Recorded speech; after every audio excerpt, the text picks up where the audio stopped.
Hello, everyone, and we welcome you to Shifting Tides, Season 3. Today, I am honored and delighted to bring to you Marguerite Rigoglioso. In my eyes, she is a priestess, a female mystic, an oracle, and above all, she is the author of 3 books on divine conception, on divine birth. Her latest one being the mystery tradition of miraculous conception. In the last so many years, she has researched and she has been through her own personal journey to come out with a truth which has never been heard about, never been written about. She defied patriarchy, she defied biology, she defied all societal norms.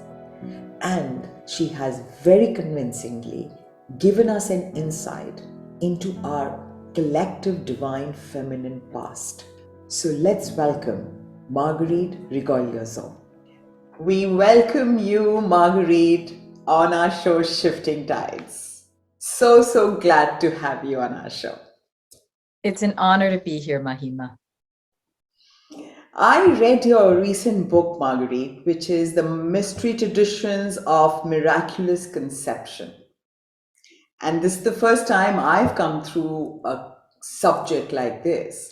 So, what I would really like to ask you and start off with that to reach this point in your study or research, what you did, you obviously are very brave to defy biology, first of all, defy the belief systems, defy the societal norms, and obviously to reach this conclusive decision of whatever you've written in the book, it cannot be an overnight insight.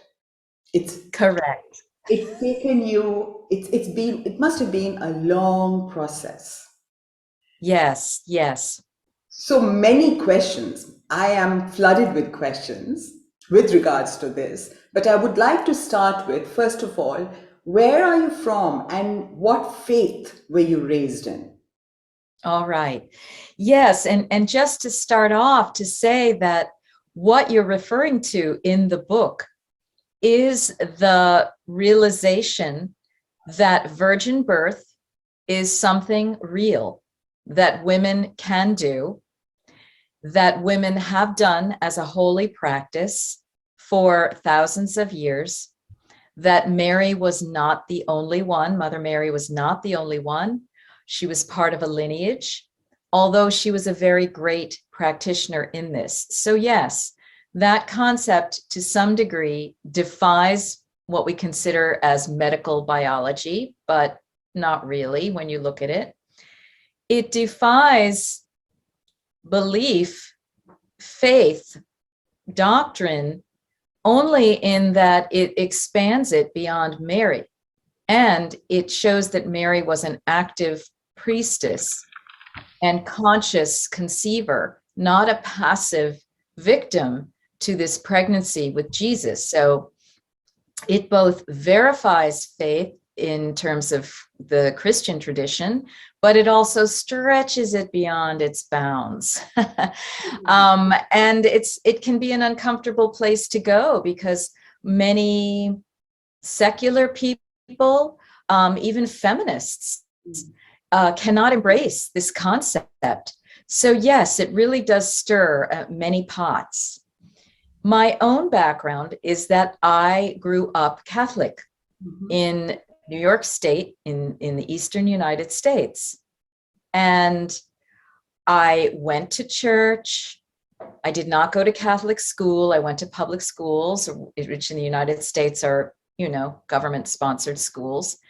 And I basically, when I reached college age, I decided that this faith did not hold so much interest for me anymore. And then in decades following, I realized that I actually had a lot of criticisms and questions about it, mainly because of the way that it treated women and the ramifications of this, the way this religion had been used throughout the world to suppress people and cause suffering. Yeah. So I really came to question, and I started developing an interest in the field known as women's spirituality or goddess studies. And I came to this on my own when I was living in the Boston area of Massachusetts. And I started finding courses in adult education centers about this topic.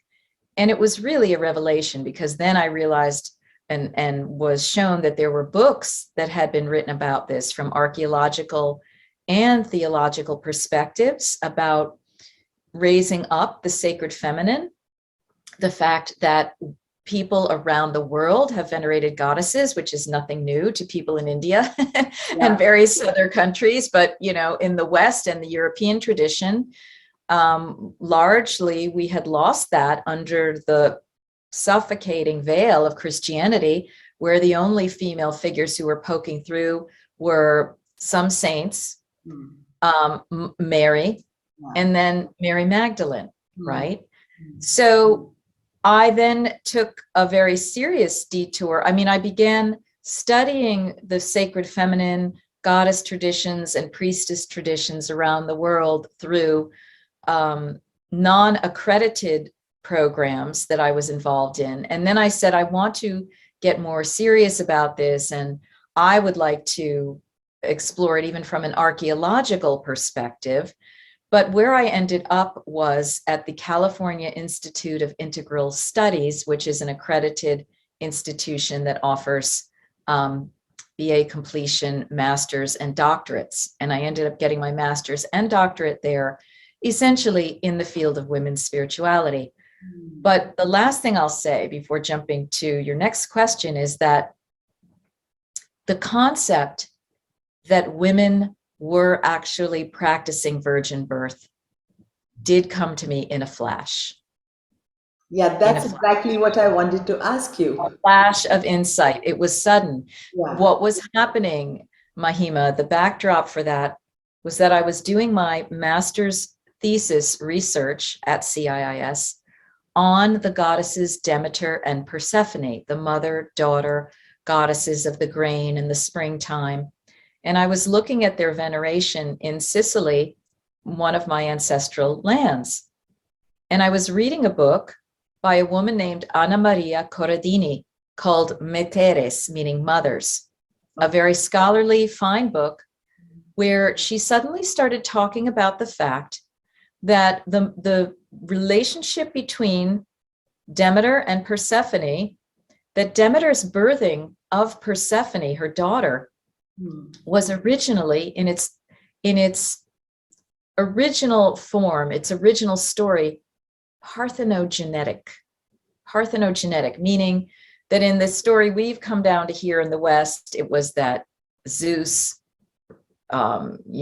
consorted with Demeter or raped her or whatever, and she was pregnant with Persephone.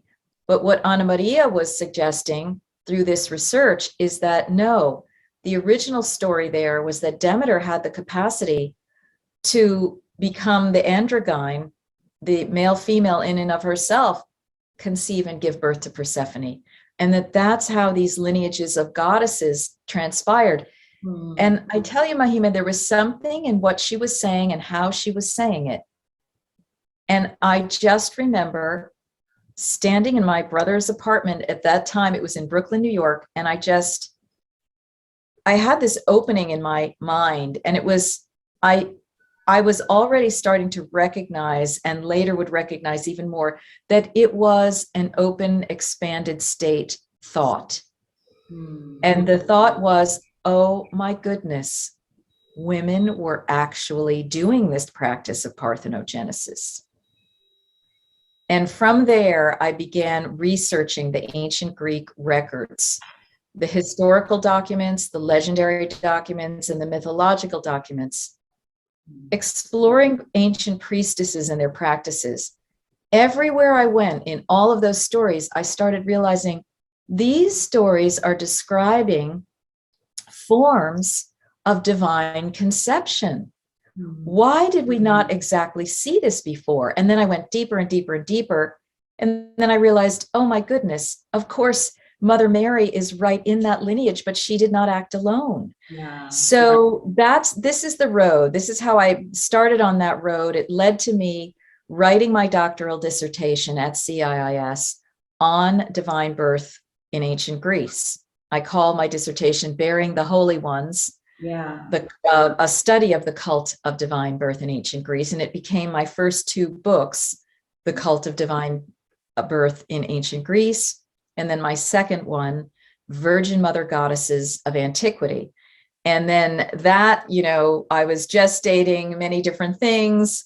And then finally, in 2021, the book came out, The Mystery Tradition of Miraculous Conception, Mary and the Lineage of Virgin Births, in which I consolidate all of that earlier research in an initial chapter, but then I really dig into the research I've done about Mother Mary, showing how what she was doing was related to the whole ancient Mediterranean, North African world and beyond as a divine birth priestess. And in this book, you also mention Siddhi. Now, Siddhi is a Sanskrit word which Yeah. means that you have this extra spiritual power, like walking on water, meditating on ice, absolutely naked, or doing these feats, or doing Yes. astral travel, and many others. So, how did you? And I also felt while reading your book that you defy patriarchy, because in spirituality you have brought out this question as to why, when women are responsible for bringing these divine beings on planet earth, and then these avatars or the divine beings take on the role of these huge masters and teachers, spiritual teachers, then the women who have brought them take a back seat. They are That's they're not venerated. They are not really. It's like it considered like another story. It becomes a part of a story. So what would you like to say to that? And why in your research did you feel that this had happened in history over centuries? right. Yes. The idea that a woman can conceive without the participation of a male, be it a human male or a disembodied astral male or so-called God, Yeah. that possibility is very threatening to patriarchy. And I believe that is why the stories became shoved aside, veiled, made secondary, and essentially ultimately ignored. Okay. But they form these stories of miraculous conception of these beings who become great masters and gods walking the planet, who then have an ascension and move into full godhead. Krishna, Buddha, Lao Tzu, Yes, absolutely. the peacemaker in the Haudenosaunee tradition, or the Iroquois, Isaac, the son of the biblical Sarah, many, many others around the world indicate that something supernatural or an advanced yogic capacity was going on with Yeah. these women. And these stories about, oh, it's either the conception or the birth is unusual.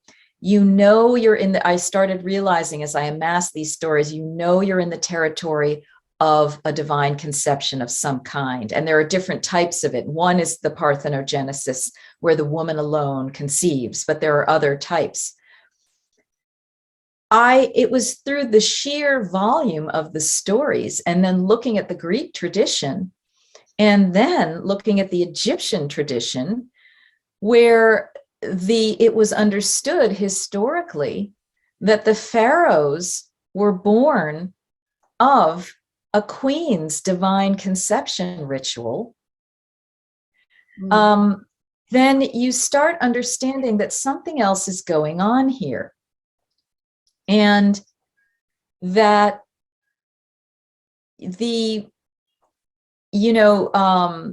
Plutarch, the ancient Greek writer, says that the Egyptians believed it was possible for a woman to conceive a child from a divine spirit and then give birth to a lineage. All right. This story goes back all the way to the story of the Pleiades, or the Kritikas, I believe it's pronounced in the Hindu tradition. 7 women who were virgins who were impregnated and seeded a large portion of humanity. That story is all over the world in ancient cultures. Okay, it's in India, it's in Native North American culture, it's in Australian culture. Okay, so I realized this is not just fantasy. This is not just fiction. This is yet another case of women's information being cloaked, veiled, distorted, hidden, and suppressed. The science is interesting and can support this idea. Electroshock or chemicals. And what we know from the ancient world is that these impregnations were said to sometimes have happened through a ray of light from the heavens, which would be the equivalent of the electroshock. Yeah. Or such and such a maiden was able to obtain a flower which made her pregnant. That's chemical, chemical means. Okay. And of course, what we're talking about here is not just scientific biological parthenogenesis, but rather women who combined the ability to get their egg to start meiosis with very high, deep level yogic practices that took essentially lifetimes for them to accomplish. And we see that especially in the case of Mary, who the Hindu saint Sri Kaleshwar says had thousands of lifetimes in order to perfect herself so that she could be born divinely of her mother Anne as part of a family plan. And then Mother Mary herself was already an avatar. That renders you an avatar or a walking divinity. She's already an avatar, and then she was able to divinely conceive the highest vibration soul on the planet who's ever walked among us. I'm getting 2 questions here. One, where in history did it get lost? In the sense, why hasn't it traveled up to this time? And 2, it is kind of linked to the same question, is women who are gifted with this blessing of conceiving a divine being, are they the chosen ones, or do they have to practice in their lifetime to be able to bring out this gift for humanity through them? Right. So where did it go lost? I think that if we look at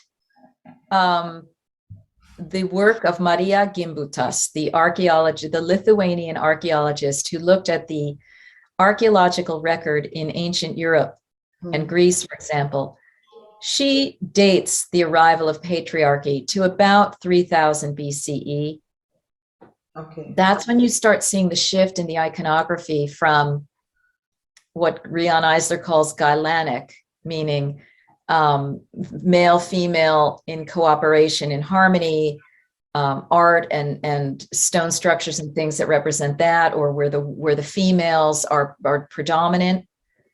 And that's where you start seeing signs and symbols and implements of warfare, male aggression, and so forth. So there's some change that seemed to come over the planet right around 3000 BCE. And that's also the time of the initiation of the pharaonic line in Egypt. So where there's a takeover of the virgin birth practice there. Okay. So something that's a critical pivotal point, like about 3000 BC. And it could even be, a little bit earlier. What I also find is a trajectory from divine birth. And I had to go really back and do a lot of hermeneutical investigation to find divine birth as parthenogenesis, where the woman gives birth through herself, through another series of degenerations where it seems that in her ritual space, then later she's raped. And then later, the practice goes into a kind of hierosgamos, or a sacred marriage. But again, the male ends up taking over the child and the lineage from that, as in ancient Egypt. So there are many ways and layers in which you start seeing distortions creep in. And, where does this, it seems to go missing the way so many other details and bits of information have gone missing about women and their womb capacities. Okay. Now, you also asked about chosen women. I Yeah, can. but just to the same point, added to the same point, um, could it be that because because patriarchy was threatened and that's why the whole thing got distorted? Yes, absolutely. But let's put it this way: patriarchy relies on women's wombs to do its bidding. Because patriarchy, as tricky and as high tech as it can be, for example, in Atlantis, with AI, artificial intelligence, and all of that getting mixed in, it can never do what the natural human womb and the natural universal womb and the natural goddess womb can do on its own, which So is to create. so every womb has the ability. You're trying to say that? Every womb has the ability to bring forth life Yeah. organically, and Okay. ensouled life that has a history and a reincarnation. None of the technology can do that yet. So what they do is they manipulate the women through various means into conceiving the seed that they want rather than what the women want. Right. And then those beings do the bidding on the planet of them. We see these stories in the Greek tradition where it's Theseus, Perseus, and Alexander the Great all have divine birth stories where there's manipulation and trouble that results because these beings wreak havoc on the known world. They do everything to distort and create problems for the peaceful cultures. We see this in the biblical story of the Nephilim, that giants came to walk upon the earth. Why? Because these watcher beings started looking at the human women and impregnated them. Yeah. So they're always using the human womb, but then they have to just shove it aside, like, oop, don't look at that, don't go there. Same thing with the Catholic Church.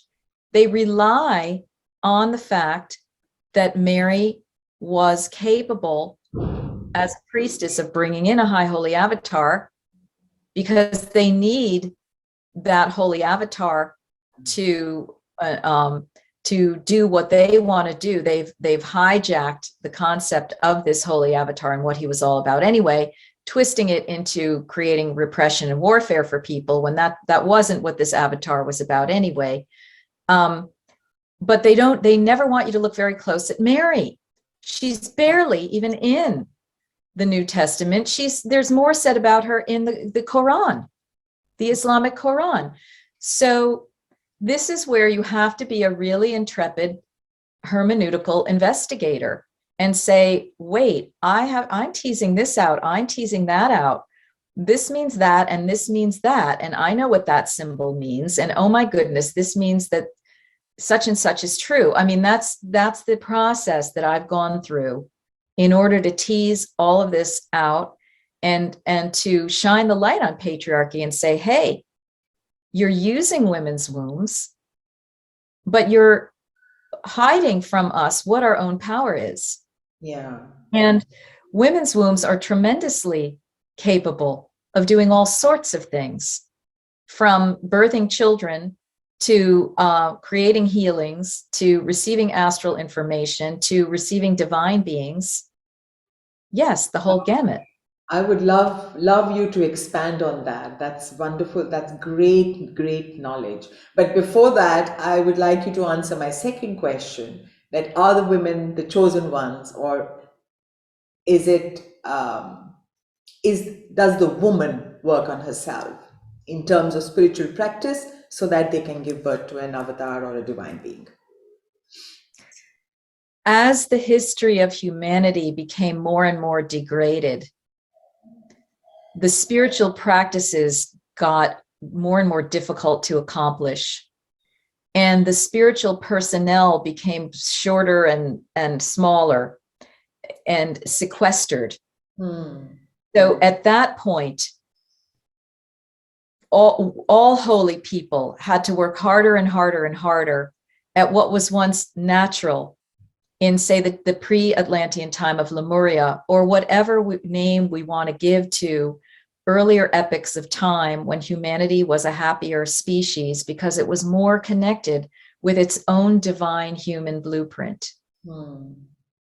So as the veils became thicker and the dimensions became shorter, going from seventh, sixth, fifth dimension to third and, to third dimensionality, and we could not access the interdimensional planes as easily, then that's where people had to start practicing. Before that, it's almost as though every conception was a divine conception. If we think of what our imagination is of Lemuria and what some people who claim to be part of that lineage tell us, birth was much more easy. The type of child that you would conceive and bring in would be a higher vibrational soul. It wasn't these troubled souls that we're having come in over the past few thousand years here, where people already come in with so much karma and so much trouble, So in the period where the veils got thicker, the dimensions got lower, the priest and priestesshoods got more exclusive and began to be even attacked by this common denominator thinking. Yes, the women had to work really hard. Okay. And as I said, sometimes lifetimes. And this is where the work of Swami Sri Kaleshwar comes in. The Hindu saint who took his samadhi in 2012, but not before giving tremendous teachings in Penakonda, India, and in the United States and so forth, that some of which he had collected from what he calls the ancient palm leaf manuscripts. Yes. So he located many of these things or was gifted them through synchronicities, and he had suitcases full of them. And he gleaned from them what he called the Holy Womb Chakra teachings. And he saw the various yantras or drawings that were associated with the Holy Womb. He was able to retrieve the mantras that were associated with the Holy Womb and were the methods by which a woman would keep her womb cleared, cleansed, and at the highest vibration possible in order to bring in the highest vibration child if she became pregnant. And in order to be a great master healer and miracle worker on the planet. And he says that Mother Mary was one such who used these practices, which, by the way, I have been certified to teach the system that he provided us with these mantras and these yantras, and women can begin to do it. And I can tell you it is very powerful. I can tell you stories from my own life that testify to the power of these practices. He says that Mother Mary did them, and that Mother Mary was one of the Bhairavi Matas, or the high sacred holy women that have walked around the planet, and that there's a list of, in India and so forth. Yes. So the thing is, this is returning us to the power of the womb for keeping well-being on the planet through who gets to incarnate, how we raise these children, how we are keeping our location and spot clear and clean, and how we are bringing healing continually to our world. All of this is possible through the womb chakra. And also, I would add, for those who are aware of the disclosure about interdimensional beings that have been tampering with humanity, What are they tampering with? They're tampering with sperm and egg. These supposed abductions are all about them taking women's eggs and men's sperm and fiddling around with it. Okay. So women may need to awaken to this possibility that this horrendous thing has been going on and say, no, I am the gatekeeper. My womb is the garden. You do not come in here. Yeah. And Sri Kaleshwar's teachings offer two mantras, one that the couple does themselves together, and one that the woman does on her own after the pregnancy, in order to engender what he calls a divine child. So in other words, a child that comes in already at a higher vibration. So now, these are the types of things we need to know about, whether we're going to do the level of divine birth that Mother Mary and the highest yogic priestesses were doing or not. We definitely need to know about how to bring in higher vibrational souls.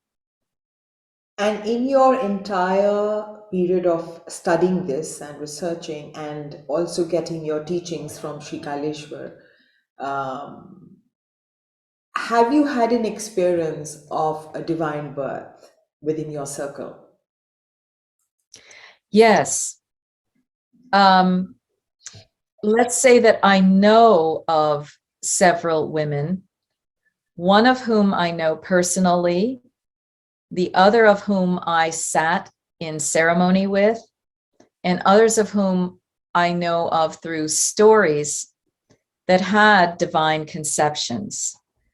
This was not through Sri Kaleshwar's Holy Womb Chakra teaching practices or anything that I am aware of that was in a specific lineage of divine birth women.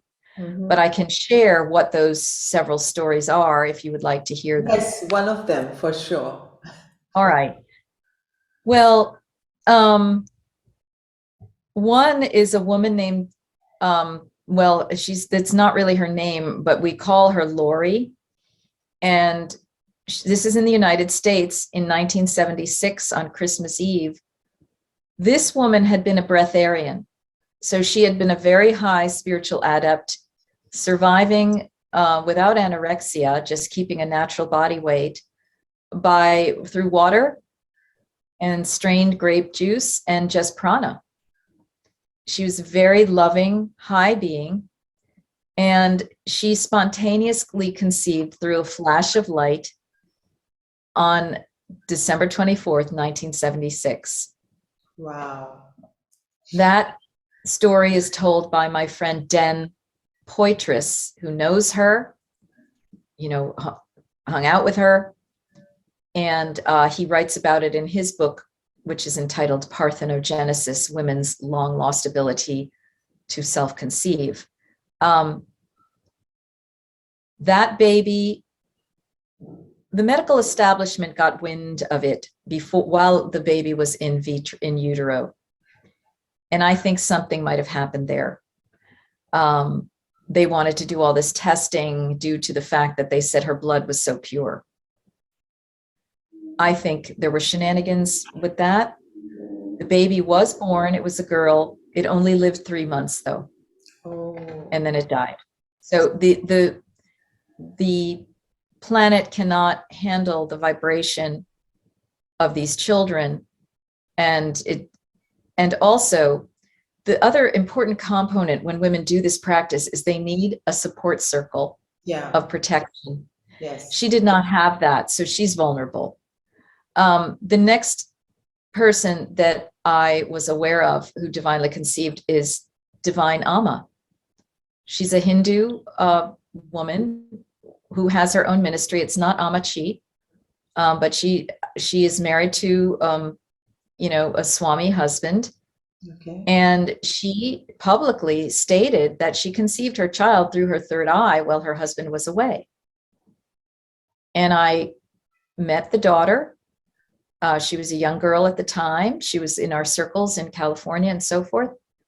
And then I looked online recently, and the woman is now in her 20s and so forth. And has a life, and they still have their ministry together. So that is a related but somewhat, Yeah. but it's a parthenogenesis, but she did it energetically with her husband, but he was away. And then a third one is a woman who in the last few years had a conception through encounters that she was having with the original indigenous god Quetzalcoatl in Mexico. And she had a marriage with this god. She had a conception. She gave birth to the child. The child lived 3 years old and then choked on a grape in front of her and was no more, left the planet, but has remained a teacher for her on the other side. So the fact that he died was even further proof to me that he was divinely conceived. Yeah. I've had women who have wanted to conceive in this way.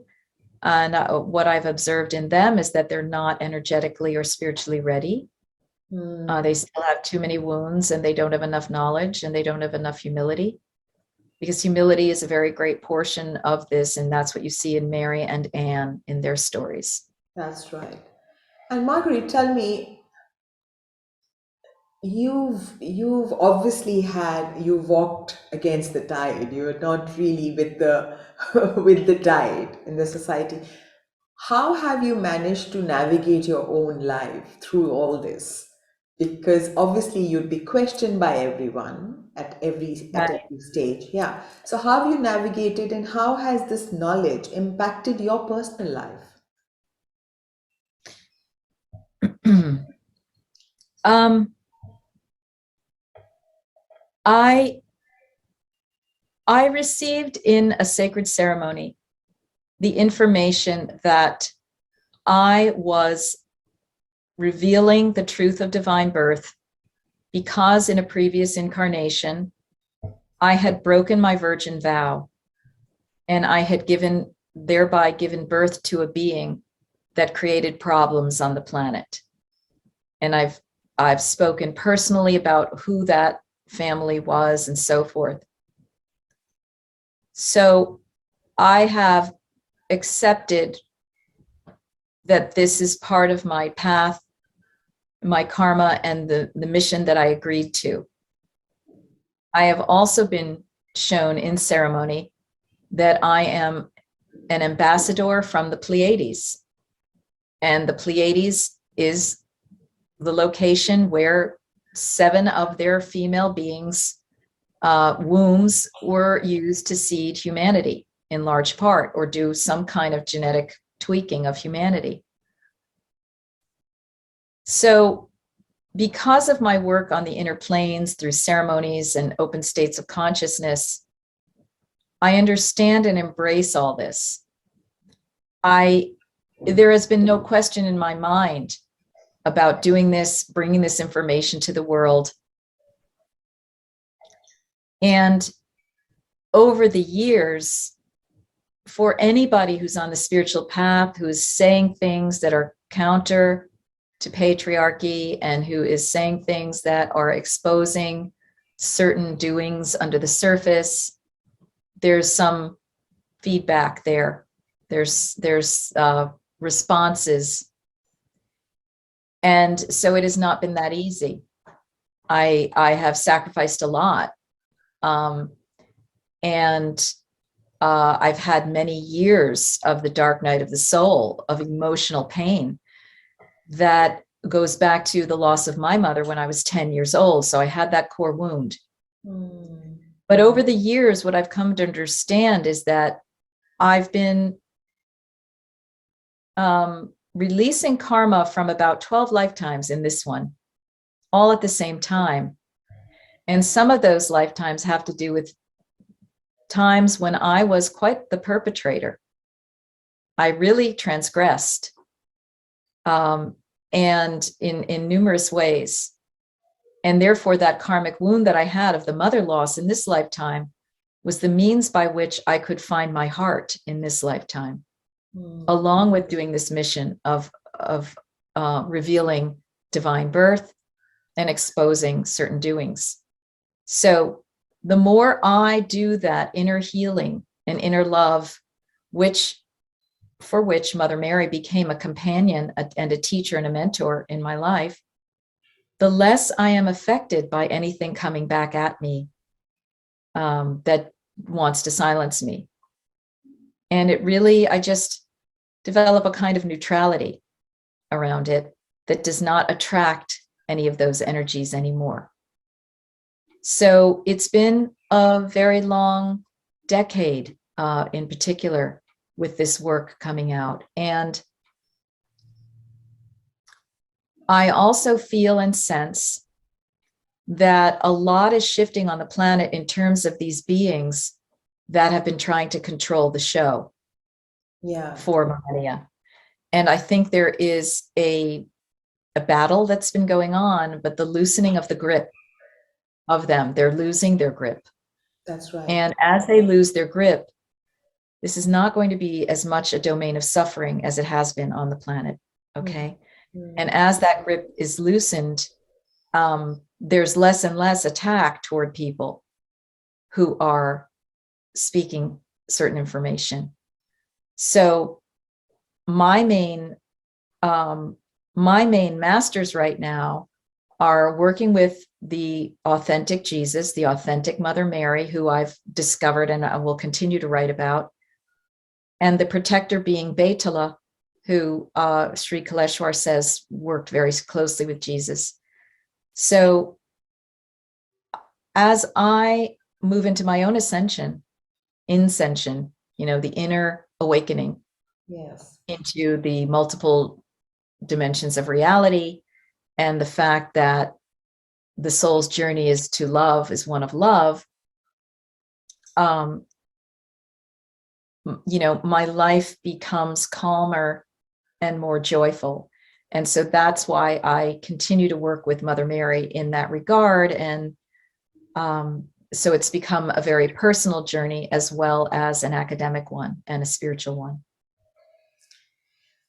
I'm sure throughout your journey, as you mentioned, you've been through a long phase of dark night of the soul. So would you like to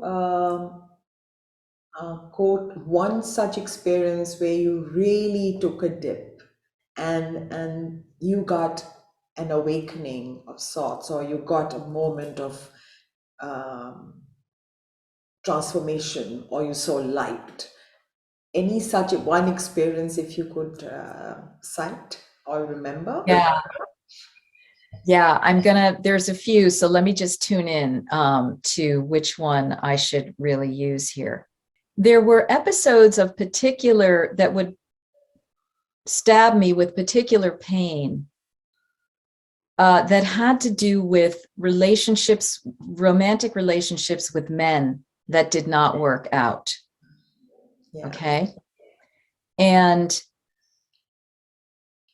there were several of them such that I began to look at, why is this so? What is happening? What is my part in this? And what I realized is that this goes back karmically to the lives when I transgressed as a female in a position of authority, both on planet and off planet. Mm-hmm. Okay, as a queen. And as this all started coming into place and dawning, I just looked at it with horror of what I had set into motion and how I had misused men. And I had misused them sexually and so forth. And how I had a distortion in my soul, in my own soul, that I needed to heal. Okay, so I'll just say that there were these experiences that I started looking at, what is the deeper issue here? What is this personality characteristic that I've got going on? And that's when I really realized that I needed the healing now that I needed then, that I didn't have in those lifetimes when I had transgressed like that, which was a deep level of love and healing, a deep level of connection with the divine. And it's at those moments where I realized I need to go even deeper into this path of the heart awakening. And who are the best masters of that? Well, Jesus and Mary, who are famous for the Sacred Heart. And I happened to be brought up Catholic, and they were there, and it was convenient for me to go with them.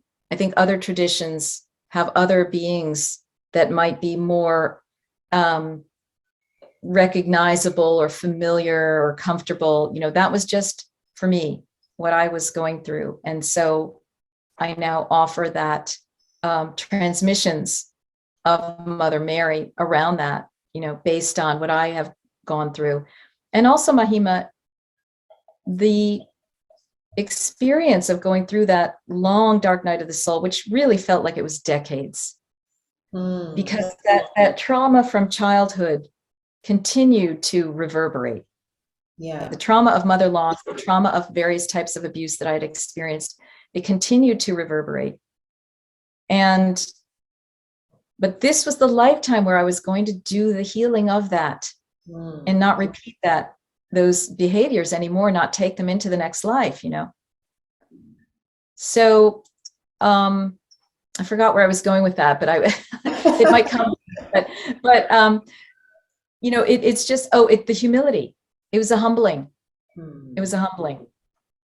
It was a massive humbling of my soul to realize that I could have access to information such as divine birth and or other types of oracle information and be so close to the divine and yet feel like horrible and recognize that I had acted like a horrible person. And then understand that none of that was me at my core. My core is pure. So I'm needing to get back, as is everyone's. I'm needing to get back to that in this lifetime. But the humility, the humbling that comes with feeling like crap day after day, week after week, month after month, having your dreams haunted with negative events and you don't even know what the dream was, but you wake up feeling horrible. Levels of a kind of depression, unhappiness, loneliness. Loneliness is the greatest humbling for a person who has transgressed and misused their power in previous lives. So I got big doses of that. And I had to use it all and understand the deeper levels of what was going on so that I could effect this deep level of soul healing. Yeah. All of that has been going on at the same time as me being the academic, being the founder of Seven Sisters Mystery School, pouring out endless amounts of courses, doing private one-on-one sessions with people, leading healing rituals, you know, all of this. But I'm finally now coming into parallax with myself. You know, my emotional inner child is coming into parallax with my spiritual knowledge, and that's based in humility, and that's where the power comes.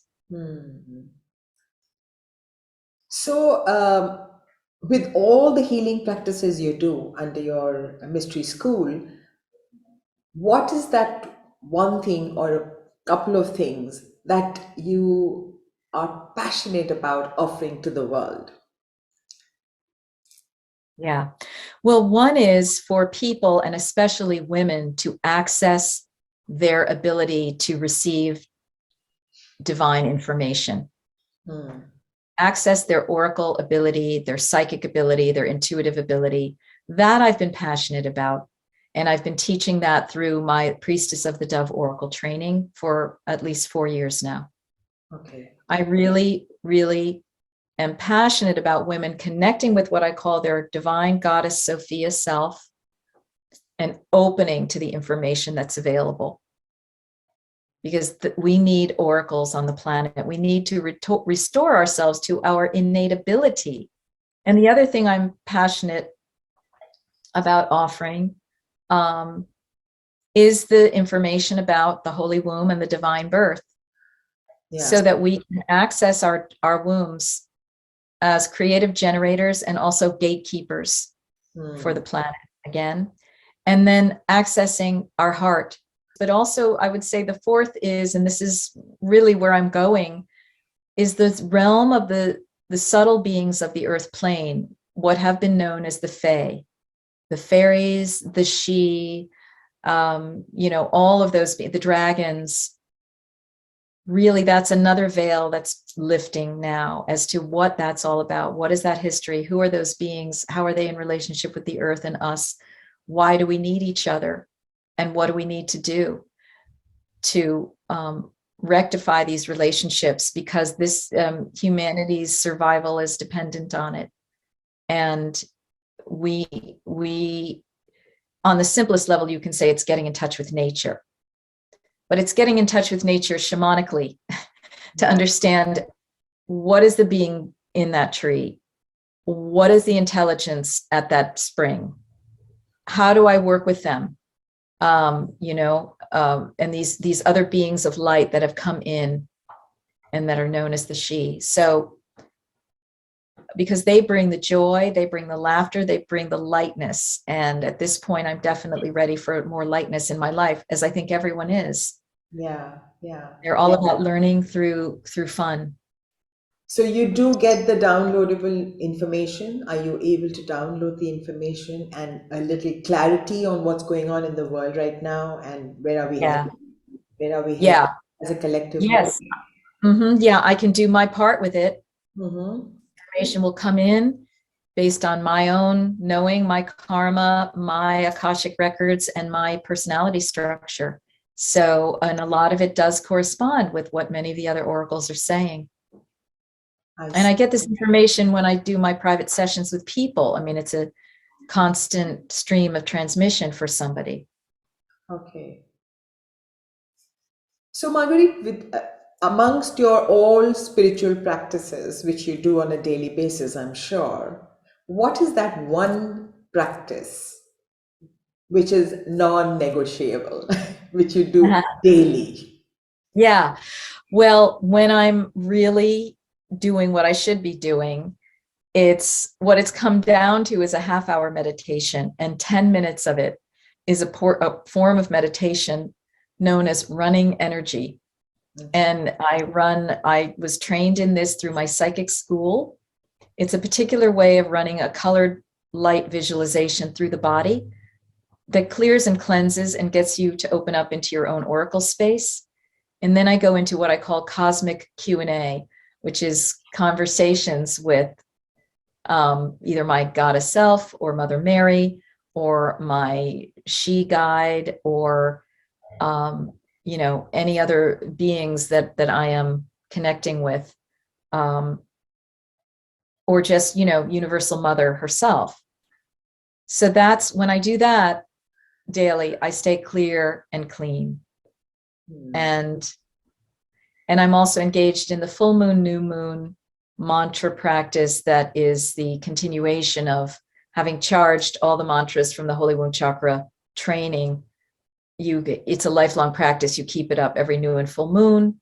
You do a mala of the Mula mantra, and you draw and burn the Holy Womb Chakra yantra. So that keeps your womb alive and clear.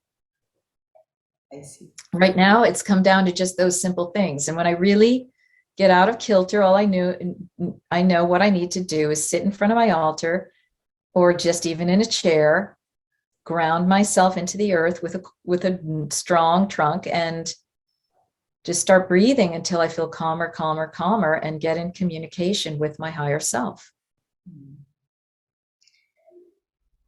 Would it be asking for too much if I asked you to get into your oracle self and give a message? We were hoping you would ask. So yeah, I would love to. That would be fun. Okay. Let's see. let's see what can happen here. Yeah, so with the light of love, we just open this space to information of love, light, and wisdom that wishes to come forth. I'm particularly calling in Blessed Mother Mary, Christed Master Jesus, and Magdalene as inspirations. And so, Mahima, what I just would love you to do is provide the questions, because that's where I can really do, those are jumping off points for us going into this dive, all right? Yeah. What I'd like to ask is, the world is suffering so much with this virus and various variants which are coming month after month. What are we expected to expect as humanity? Right. The focus is best on what we should be doing rather than what's going to happen. Because the what's going to happen will take care of itself as we focus on the what we should be doing and what we shouldn't be doing, what's most beneficial. Meaning, the essence of what is best for us to be doing is, again, as I have been saying, and as many people are feeling and knowing, it's the personal work. It's the personal healing and the heart healing and the heart expansion. It's very personal. Anything that is all about, well, I want to be the light of love, of the light and love of Jesus, or the light and love of the Blessed Mother, or the light and love of Kuan Yin, that's a very good carrot to have on the end of your stick. But what you want in yourself is, how do I need to bring the love and the light to my own broken experiences, my emotional horrors, traumas, and pains? How do I go about healing that? How do I fill in those gaps and those empty cups that are within me? By doing that, we are doing a massive global healing as well. Anytime you are feeling a release of your own pain, you are opening to a tremendous insight as to why you are in this pain, and what you can do about it going forward. Anytime you bring compassion to yourself when you've made a mistake, or you've acted in a way that you weren't proud of, that you know was not high vibration, anytime you bring compassion, anytime you let your emotions flow, anytime you work with a therapist or a healer to express the pent up agony that's inside of you and to be witnessed in love, and you bring that love to yourself, anytime you go into a meditation and calm yourself, perhaps talk to a master being, or just send a message out to the universe, please send me help, show me the way, show me a sign. Anytime you do that, you're doing the work of this epic. That is the most important thing to be done, because everything will flow from that. How you relate to people in higher ways will flow. Your health, your improvement of your health will flow. People that you connect with at higher levels will flow. By doing so, you will have creative ideas sparked among you for new solutions to create co-creation amidst all of the things that are coming down and dissolving in our world. Through this will come the awakenings to what are these intelligences on the other side of the veil who are here to help us and to co-create with us. That's the focus. So when we feel that we are besieged by a plague, all right, this is now biblical, it's gone worldwide. This is the plague, right? There are these big plagues. It's like a movie, starring Charlton Heston. I mean, the plague, da-da. Oh my God, what do we do with this plague? Well, what does a plague bring up? It brings up fear and it brings up opportunity. The fears are also oftentimes needing to be addressed, honored, but also soothed through these very means, because half of what's been going on is fear. More than half is fear rather than a reality. We need to look at, what are we afraid of? What's real? What isn't real? And what is causing me to think certain things are real? Usually it's the media. It's a big organ for fear transfer, okay, for example. So looking at then also the death fears, looking at the fears of illness, the opportunity to look at death as something else, as a passage, the opportunity to look at illness as a way to become quiet and a way to generate healing within oneself and look to other modes and methods of healing, regardless of what's coming at you or into you, whether it's a actual biological pathogen, whether it is a engineered pathogen, or whether it is an AI program. There are methods for dealing with each one. And I can tell you, they all come down to the light, the golden light infused with pink love. That's a very big mechanism for experiencing the healing and the release of anything in your space that doesn't serve. So these are just some ways that we're going to co-create the timeline, instead of looking at a timeline to which we are going to be either a victim or experience a salvation that we have nothing to do with. No, it's a time of getting quiet in order to get busy. So I'll pause there. Yes, thank you. And one message for our show. Thank you so much, Shifting Tides. Yeah. Well, for you, Mahima, thank you for drawing upon all of your knowing, your passions, your struggles, your lifetimes of wisdom, in order to use the media portals appropriately. There's so much that can come through these media portals, so much in the way of beings that we don't even realize, thought forms that we don't even realize, directed weaponry, and so forth. But you are taking your pure heart to bring through messages of grounding, messages of healing, messages of opening. And that is to be applauded.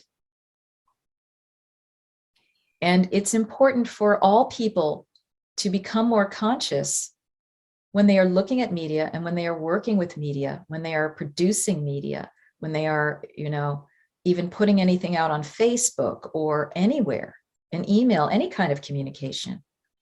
What are you putting into that communication? Is it of the love, light, and wisdom? It can be difficult information, but is it of the wisdom? And thereby you can be part of the positive solution rather than perpetuating negative concepts, fears, emotions, distortions, and so forth. So this is an exhortation to all of those in the media, to look, stop, look, and listen. What are you doing? What are you promoting? What are you saying, and what are you agreeing to transmit? All of those workers in all of the television stations around the world, what are you agreeing to? Taking orders from whom? Who takes orders from whom? Who takes orders from whom? Find the person at the top of the chain of command.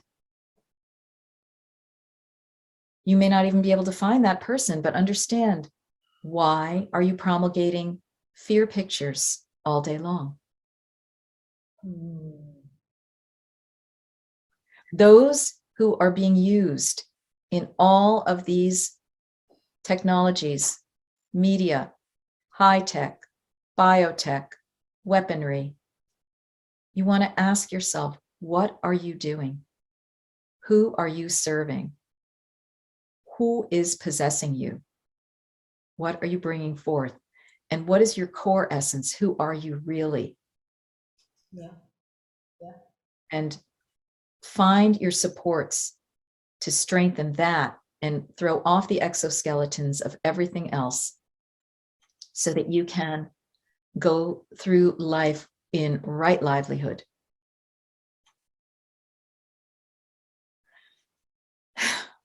Okay. Thank you. Oh, what an endearing message. Thank Blessed be. How related to, what you're doing. I mean, my goodness, you. right? Amazing. Yeah, So, we need to purify these media channels. yes, yes, that's important. I was having a discussion with my friend this morning about feel good work, feel good media channels, feel good That's right. television. It's That's right. it's so important because the amount of accountability you should have to your skill, to your talent, to Right. your work is the key. That's right. Yeah, you know, People need to return to a deep, deep sense of integrity. absolutely, And absolutely. we're controlled by fears of money. So everyone agrees to the chain of command and what they're told, because if they start having ideas and they're in a news station, they could be fired. Yes.